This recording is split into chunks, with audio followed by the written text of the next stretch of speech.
Hi, I'm Rob, and this is the unedited spoilers. You get everything in here. You get mistakes, you get hiccups, you get the doorbell going if it happens, you get me slurping my tea, you get the cat blowing off, you get it all. All for no extra charge. So let's crack on with it. Could be the last spoilers, we don't know, because the Town's World is due to shut down. I think it works out tomorrow. But there is news that it may be taken over by somebody else, so if they continue it, then obviously we can continue with the spoilers, which would presumably be a good thing. Anyway, let's crack on. Make sure you grab this weekly event troop from the shop area. Make sure you get it all the way to Mythic if you can, but make sure you get it even if you don't think you're going to use it. It doesn't sound that great. These decaying gems sound kind of awful, but hey, get it anyway because it's always a new troop to add to your collection. Anyway, I turned down a job the other day that would pay me with vegetables. The celery was unacceptable. Do you see? It's almost like two jokes in one. It's magnificent. Kind of. Right, anyway, let's crack on. So, so next week, of course, Monday, we'll do the Soulforge video. We'll pop into there. I'll be telling you what I think are the best weapons and indeed the best troops to craft from there. And we get the continuation of the current campaign. Let's take a look at what we get. Get some treasure maps from the free pass, some shards, some dragonite, some more shards, some event keys, and in the second half we get some other bits and mobs, more dragonite, a bit more the same really, so nothing too special from the free pass. And on the paid for pass we'll get a coin purse. How wonderful! How are we going to survive without that? Get some chaos shards, a gold ring, get some cursed walnuts. I've always called them cursed walnuts. We get another cosmetic pet.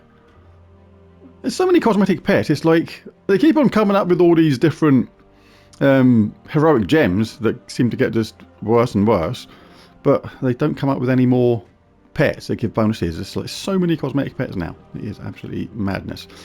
Or mad, crazy, whatever. But anyway, you also get some priest's chalice, more chaos shards, king's crown, more cursed walnuts, and a book of deeds. So yeah, it is what it is, but these things are so easy to collect. Just go get them. Right, and it's also going to be a new Underspire week. I'll be putting this in with the main event video, which is going to be Underspire. Nice quick team. No, this is Underspire. The main event team, the main event of the week, my goodness, get it right in a minute, is Journey. And I'll be putting the Underspire video, the Underspire team, in with the Journey and Soulforge video, because that's how it works. Hopefully a nice quick team to blast through the Underspire as quickly as possible. And you know it. Right, so what else is going on? That's them three things. Epic Trials next week, of course. New set of Epic Trials. Sky is where we're at. Done all the epic trials for every single kingdom here, and the strategy basically isn't going to change unless a couple of the team changes, and it hasn't changed for a while now. So all you got to do is go to my channel, type in Skya epic trials, and you'll find the strategy for Skya. There's no need to do a different video when the strategy was right and worked last time, so no worries there. Right, so what is next? Oh yeah, the Kingdom of the Week thingy. Oh, that was good timing. That just popped up right then. Thank you very much. I'll take my 30 gems, 32 gems and run. Right, event chests. Now the Kingdom of the Week right now is Silverglade. So when you open your event chests, you're only going to get troops from that kingdom. But next week that'll be changing to Skya. So basically you can give yourself a bit of a heads up on what you can do and plan to open some of your event chests. That's like a cross between a chef and a chest. A chef's. Anyway, you go to Skya, which will be around here somewhere, and then you can go to show all, apply that filter, and that will show you every single troop from Skya. So when you scroll down, if anybody's greyed out, it means you are missing that troop. So by opening your event chests next week, you stand a chance of getting somebody you actually need, unless it says Weirwoods in its name, like this Weirhound here, and that means you can only get it from the underworld, from the Weirwoods. You won't get it from these openings of chests. And that applies to the Weircat as well, and the Weirbear and the Weirbird. So they're all Weirs They're all a bit weirds. Weird bird. I'll call them weird. Weird bear, weird bird, weird cat, weird hound. Do you see? Anyway, and you can also pop the mythics to the top. What am I doing? That is the wrong bit. I need to be up here. Hang on, I need some more tea. That's already like about 3 mistakes, and I've barely even started. Oh, quick, that's quite sweet. Might have sugared that twice. I kind of vary. I'm a bit weird. I vary between no sugar and 2 sugars, depending upon my mood. Quite often I have no sugar, but now I'm going to have 1 sugar. If I feel like I haven't had enough sugar today so far, or whatever, I'll put in 2 sugars if I feel like a sweet tea. But sometimes I fool myself and I forget I sugared it the first time. Because I make so much tea, I must have 10 a day easily. And basically, you do it on autopilot sometimes, and I hope this is not me just going senile and forgetting to do the most basic things, because every now and again, you're making your tea, and you go and get the milk again. You pour it in, and you realise you've already put the milk in. It's like, when did I do that? I must have done that like not 15-20 seconds ago, but somehow I forgot in that 15-20 seconds ago I put milk on my tea. And the same happens again with sugar sometimes. That must have happened today. I do such... You know, you make tea on autopilot, you just make it as you go along, and just do that, and then you pour the water in, do sugar, tea bag, do the water, get the tea bag out.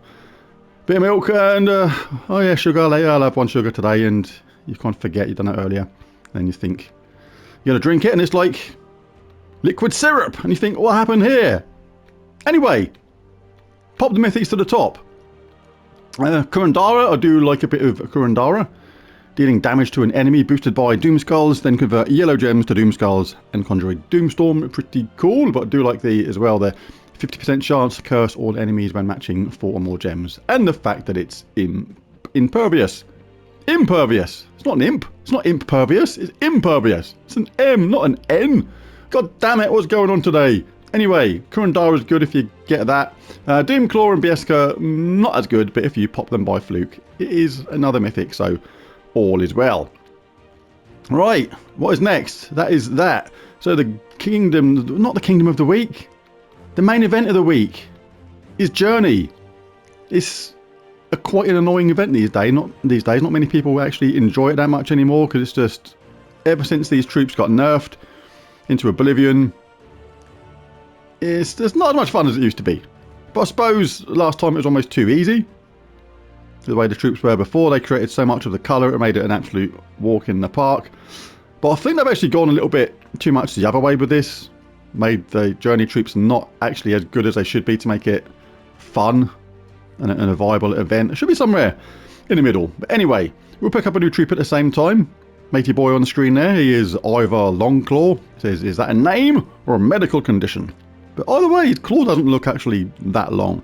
But the spell is Bear Tracks. Deal magic +4 damage to an enemy, then create 2 brown gems boosted by Urska allies. They're 2 times ratio. Mana colours it uses are yellow and brown, so it can self-charge of course and do it again if you get lucky. And the mana cost is 15. First trait is Urska Bond. Urskas gain 2 life, allied Urskas that is. And the second one is Thick Hide, reduce damage from scars by 20%. And the third one, of course, Pathfinder. Deal 2 to 3 times miles in my Journey event. Based on my ascensions, we can get that troop next week. Got Lunar Reflections carrying on. Only a day left on this, I think it is. So make sure you pick up any remaining moon cakes that you can. Make sure you go into the event shop and spend your moon cakes wisely. Always good to pick up the new troop and the pet that goes with it. And, you know, obviously save up for an Orb of Power as well. That's probably one of the first things you should save up for if you're still chasing Zorgoth, for example. But yeah, make sure you do the Lunar Reflections. Free battles and free is free. Right, what is next? So we've done the Journey event, faction event. We've got a faction event in the Weirwoods. If you go down to the woods today, don't step in any doo-doos. Not that you would on purpose. To say that, you say don't step in any animal doo-doos, but if you did, it'd be an accident. So what's the point of saying don't do that? Because it's not like you see a big fox turd or something and deliberately stamping it, is it? you do that sort of thing by accident. So what's the point of even saying that? I think I must have slipped something in. Somebody put something in the sugar, which ended up in my tea. Something's weird today. I'm even more weird than normal. Anyway, the faction assault on Tuesday is in the Weirwoods. So get that horde level up if you need to. Get that delve towards level 500. Say it nearly every time, but get the underworld done. You've only got to do it once. It can seem like a bit of a chore, and some of them are a little bit tough, but when you get it done, it is done. You get those permanent stats to all your troops in the game. Like right now, +4 attack, +9 life, +8 armor, +2 magic. And you've, like I say, you've got to do it once.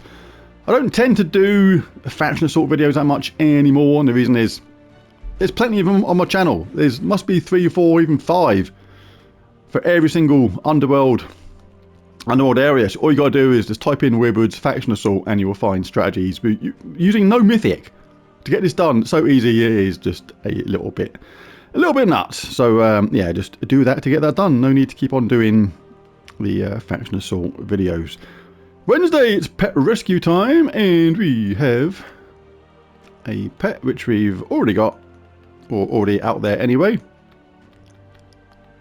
It's a cosmetic pet, so it doesn't give any benefits or any bonuses to your stats, but get it anyway because it's always handy to have pets, and when you get them to the next level, it can progress your kingdoms, because you do need a certain amount of pets fully upgraded from certain kingdoms to move on your power levels at certain points, so make sure you do that. On Thursday, it's class trial time and Sentinel. Don't use this class as much as I used to. This was one of my go-to classes before likes of Elementalist came along and Geomancer and stuff. I used to use Sentinel a lot, but I'm using it now for quite a long time. But it's still good. Gain 3 to all skills if in first position. Reduce damage from scars by 40%. 25% chance to barrier a random ally at the start of my turn is a pretty decent set of traits. And impact is always good. Inflict stun when enemies deal skull damage to me, which is good. These ones obviously apply depending upon what weapon you're using. Oh, I can feel a cough coming then. I tried to stifle it, but there was no stopping it. Let's have a little bit of tea to wash that down. Get barrier at the start of battle is really good. Combines actually really well with impact. Because you've got the barrier and you get hit, you don't actually lose any health because you just lose the barrier. But that still classes as damage because you lost the barrier. So basically you then inflict stun on that top troop. So that is pretty handy, those two things combined. Get 10% bonus XP from battle. Rock solid. Get a barrier when matching brown. Inspiration is not bad. Extra brown or banishment, really good. Dispel all enemies on 4 or 5 gem matches. Removes all positive status effects. Like barrier, like enchant, things like that from the enemy. And fortitude. So yeah, when I actually go back on this and think I haven't used this for a long time, I look at this and I think it's a really good class still. I think the only bad thing about it is, or the reason I haven't used it, is because it doesn't have a 50% mana start, which is really handy in things like Geomancer, in things like that. And on Friday, apparently, allegedly, it is the thing we all love so much. Where is it? Oh, it's at the starting bit, isn't it? It is probably going to be Arena, which stinks like a mouldy cabbage. Oh my god, I pressed it. I didn't mean to do that. Oh, just anything. Anything. Yeah, you and you and you. Yeah, and you. Yes, we'll do that, and then we'll retire. Thank you. That's what I think of Arena.